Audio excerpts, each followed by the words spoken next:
Assalamualaikum warahmatullahi wabarakatuh. Selamat pagi semuanya. Apa kabar kalian hari ini? Semoga sehat selalu ya. Baik teman-teman, sebelum memulai pelajaran pada hari ini, alangkah baiknya kita sama-sama membaca basmalah terlebih dahulu. Bismillahirrahmanirrahim. Baik, materi hari ini merupakan lanjutan dari materi sebelumnya, yaitu tentang beriman kepada kitab-kitab Allah Subhanahu wa Ta'ala. Jika minggu lalu kita sudah membahas tentang Al-Quran dan kitab-kitab Allah lainnya, maka hari ini kita akan membahas tentang intisari Al-Quran. Jadi yang kita akan bahas pada hari ini adalah yang pertama, nama-nama lain Al-Quran, yang kedua isi Al-Quran, dan yang ketiga keistimewaan Al-Quran.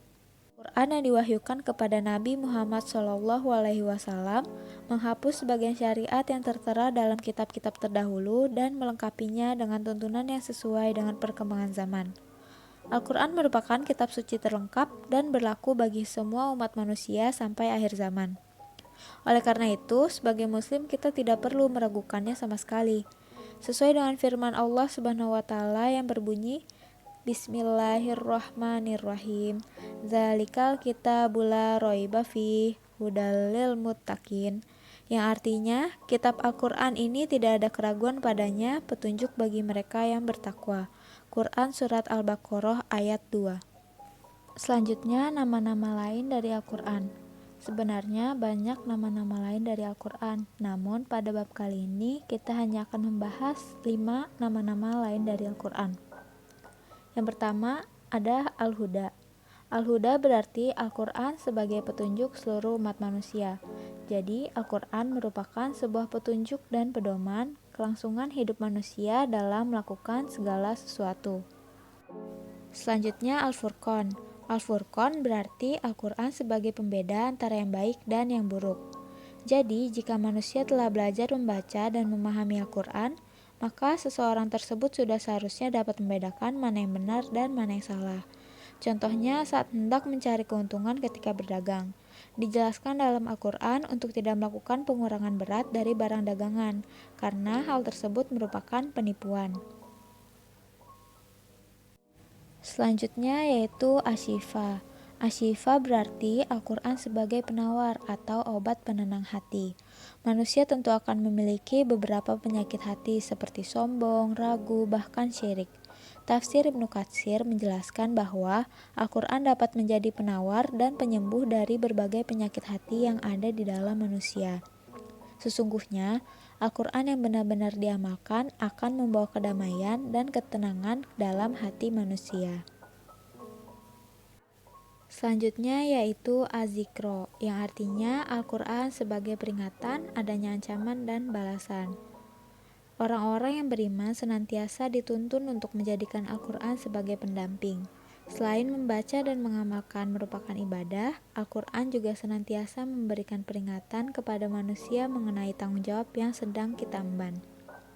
Selanjutnya yang terakhir yaitu Alkitab, yang artinya Al-Quran adalah firman Allah Subhanahu wa Ta'ala yang dibukukan. Pembahasan selanjutnya yaitu mengenai isi Al-Quran. Adapun isi pokok Al-Quran adalah sebagai berikut. Yang pertama, akidah atau keimanan. Yang kedua, ibadah, baik ibadah mahdah maupun ghairu mahdah. Yang ketiga, akhlak seorang hamba kepada Khalik, kepada sesama manusia dan alam sekitarnya.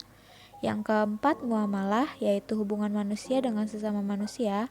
Yang kelima, kisah, yaitu cerita Nabi dan Rasul, orang-orang soleh dan orang-orang yang ingkar. Dan yang terakhir, semangat mengembangkan ilmu pengetahuan. Banyak sekali yang dibahas di dalam Al-Quran. Maka dari itu, Al-Quran dijadikan sebagai pegangan atau pedoman hidup manusia. Pembahasan kita yang terakhir yaitu tentang keistimewaan Al-Quran. Keistimewaan kitab suci Al-Quran adalah sebagai berikut. Yang pertama, sebagai petunjuk dan rahmat bagi orang-orang yang beriman dan bertakwa. Yang kedua, sebagai informasi kepada setiap umat bahwa Nabi dan Rasul terdahulu mempunyai syariat atau aturan dan caranya masing-masing dalam menyembah Allah Subhanahu wa Ta'ala. Yang ketiga, Al-Quran sebagai kitab suci terakhir dan terjamin keasliannya. Yang keempat, Al-Quran tidak dapat tertandingi oleh ide-ide manusia yang ingin menyimpangkannya. Dan yang terakhir, membaca dan mempelajari isi Al-Quran merupakan sebuah ibadah.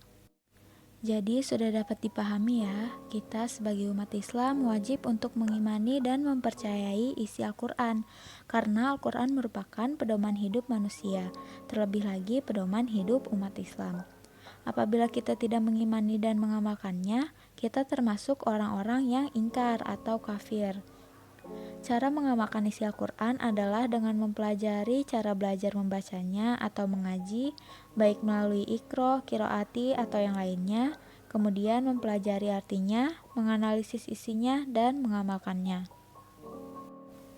Baik, sekian penyampaian materi dari saya. Semoga materi yang saya sampaikan dapat diterima dengan baik dan dapat bermanfaat. Kurang lebihnya mohon maaf. Wassalamualaikum warahmatullahi wabarakatuh.